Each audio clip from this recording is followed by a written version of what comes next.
We're going to talk some NHL. Let's bring in one of our favorites here, Stevie Psihogios. I think you called him your favorite last time. Yes, one of your favorites. I said one of our, my favorite, one of ours. Okay. My favorite, one of ours. You're one of ours. It's like the mob thing, right? We welcome in one of ours, Stevie Psihogios. How you doing, buddy?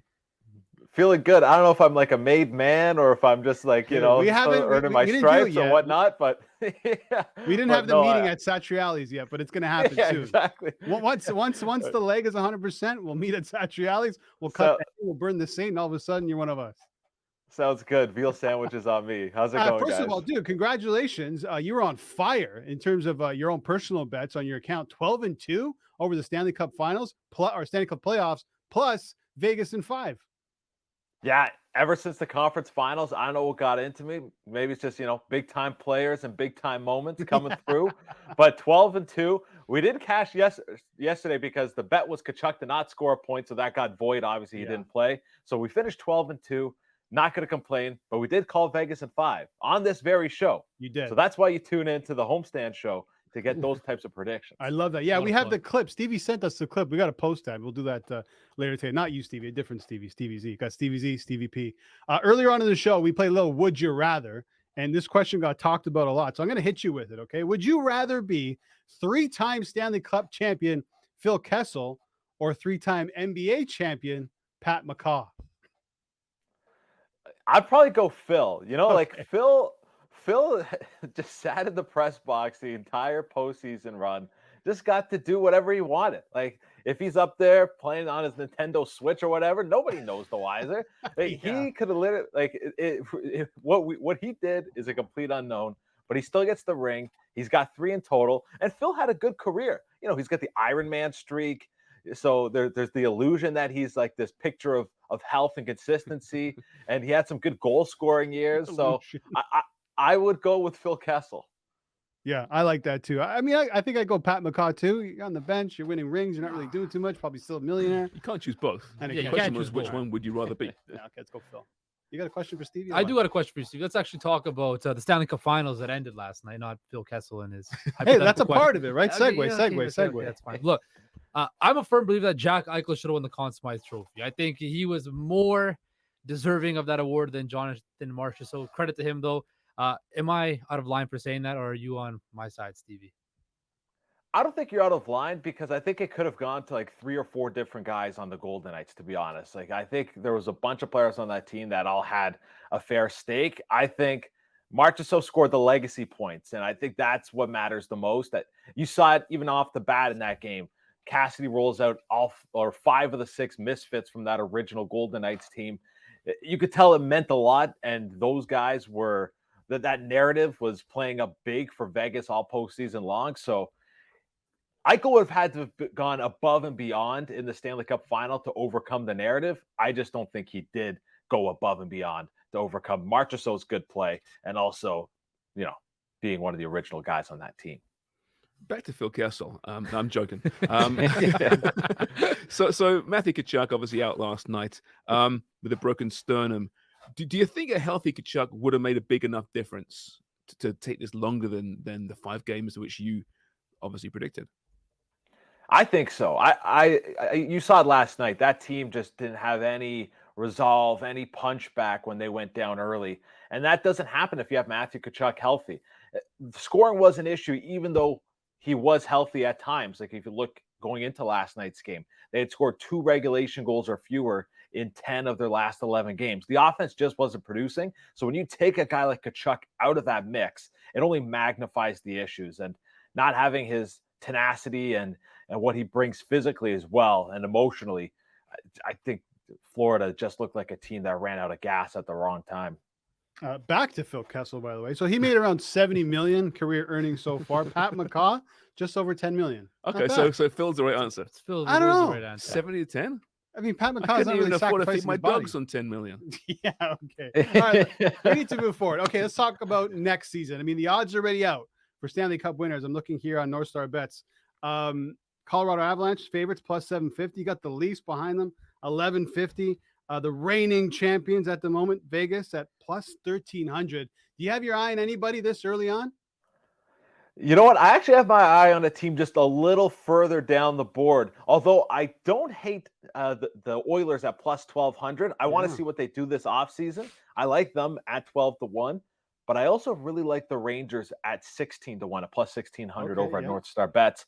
I think that's a team, now that they know who their head coach is going to be, Peter Laviolette. I'm not a big fan of Laviolette, so that kind of goes against the pick, but I'm a big believer in the talent of that team, and they do have a roster that's built to go on a deep run. They've got a lot of depth, and I think this is a make or break year for two guys on that roster, Capo Caco and Alexis Lafreniere. And I'm assuming at least one of those two takes the next step next year.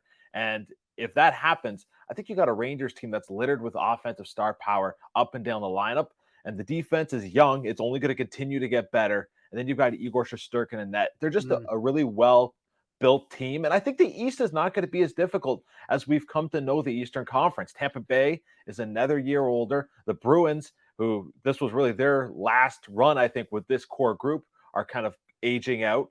The Panthers surprised a lot of people in the postseason, but you got to remember they did finish 8th in the conference. I think this is a year where the Rangers might be able to get through the Eastern Conference, which might actually be turning into the easier of the two conferences. Stevie, why aren't you a fan of Laviolette? I don't know. I haven't seen it with him in a lot of his recent stops, and like I just don't think he's going to get the most.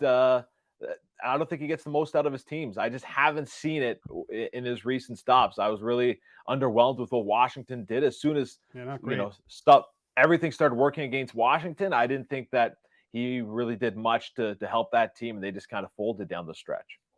Stevie, we saw Vegas, of course, is one of the Cup favorites going into next season as well. Mark Stone said this team is built to win. People might say they're built to win because they spend over the cap every year and use LTIR to their advantage. To those people, what do you say? Because I think they are idiots. Yeah, I say, why isn't your GM doing it? Why? Why isn't your favorite team's general manager doing it? This is all within the rules that the league puts out. It's not like he's off creating, George McPhee and Kelly McCrimmon are off creating their own little rules that only they get to play by. Now, I do take some exception with some of the rules and some of the rule bending, as we saw with the Tampa Bay Lightning and the Nikita Kucherov situation, sitting him out for the entire year while he was healthy. Yes, that was a factor. But Mark Stone, that's the counter argument, is that Mark Stone was having the same thing done to him this season, but his back issues were legit. It looked like he was, even through the playoffs, still playing through some issues. Kucherov, when he came back, it looked like he was a finely tuned machine. So I say, why isn't your GM doing it? Because if these teams are doing it and they're winning and they're getting away with it, those rules are there for everyone to exploit. Well, their GM, obviously, off-season, it's going to be a busy one for everyone, but not too many UFAs. But Aiden Hill is available. What's his value right now? Will someone overpay for a guy that got hot at the right time? Or are they going to overpay for a goaltender that might be, who knows, the real deal moving forward? No, he's going to get overpaid somewhere. He is going to 100%. He's going to get the Darcy Kemper treatment last year, where Kemper goes to Washington, he gets paid $5 million, and he gives you about replacement level goaltending. Aiden Hill, I think the exact same of him. I think he's going to go somewhere. He's going to get overpaid because of this run, and he'll give you replacement level goaltending. That Vegas defense, it didn't matter who was in net. We saw so many goalies. It was a carousel, just go right through that crease. And it really didn't skip a beat at any point this season. So that tells me it was the defense doing a lot of the work, and the defense that was mainly responsible for the strong results we saw from the goaltending. Yeah, and their cap's looking pretty good too in terms of some of the players that they can sign. Do you think Barbashev moves on from Vegas? Yeah, I think so. I think that's a rental sort of deal. We've seen how difficult it is already for Vegas to navigate the cap, and last year was the most glaring example when they were dressing like 17, 16 guys late in the season. So I think they're going to look for cheap help elsewhere. They don't have a lot in the farm system because they've traded so much over the years, but I'm sure they'll look at a cheaper replacement, because I think anybody who goes on one of these nice big postseason runs is going to get paid in free agency. Stevie, let's talk about Gary Bettman. Of course, he didn't get booed last night, as why should he? Brought a professional hockey team to Vegas. A little bit of, but looking back at Gary Bettman's legacy, could this potentially be his shining accomplishment by bringing the NHL to Las Vegas and having them have success so quickly? I think so. I thought Gary was going to hold the Stanley Cup first last night. I thought he was going to raise it before he gave it to Mark Stone, because it's as much his cup as it is the Golden Knights. I do think this is probably his shining moment. He's had so many of these Southern teams crash and burn. The Thrashers were a complete disaster. He had the Coyotes right now, who are just an utter mess. Mhm. And really, at times, it's been that way in Florida. Of course, this run maybe helps spur things moving forward. But Vegas is really one of the few examples of Southern expansion that has worked for the NHL. So I really did think that Gary was going to give it one good lift over the head before Stone got it last night. You looked pretty happy out there last night. He was. Suit. I Suited can't believe up. what a fan of Gary Bettman Justin is. That's twice in the show today. You've It is just been true. championing this guy. I would never have thought that. He screwed the Canucks in the 2011 finals. Oh, but here we go. there you go. Always back to the Canucks, huh? All right, listen, the season is over. We got the draft coming up Wednesday, June 28th. The expectation, obviously, is Connor Bedard going to the Chicago Blackhawks. I just have to say, Stevie, throughout this NHL season with us, you've been fantastic. We appreciate you joining us. Tons of good picks, tons of insight, and obviously tons of laughs, man. We really appreciate you coming on, man. Likewise, it's always a blast whenever I get to be on the show, and I hope we could find ways to do it during the off season as well. Absolutely. We'll do NHL offseason, some NFL as well. Why not, right?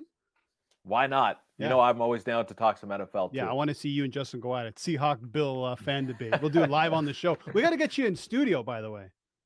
I'm game. Once I get full clearance from the docs on my leg, just tell me when and where. All right, bet. We'll do it. We'll get Sean McCormick to settle up. We'll send you our car with Ellie driving. No one knows who Ellie is, but we'll send him in the car to pick you up. You don't want Eddie driving. All right, Stevie, thanks so much, buddy. No worries. Have a good one, guys. All right, that's Steven Psihogios of NorthStar Bets.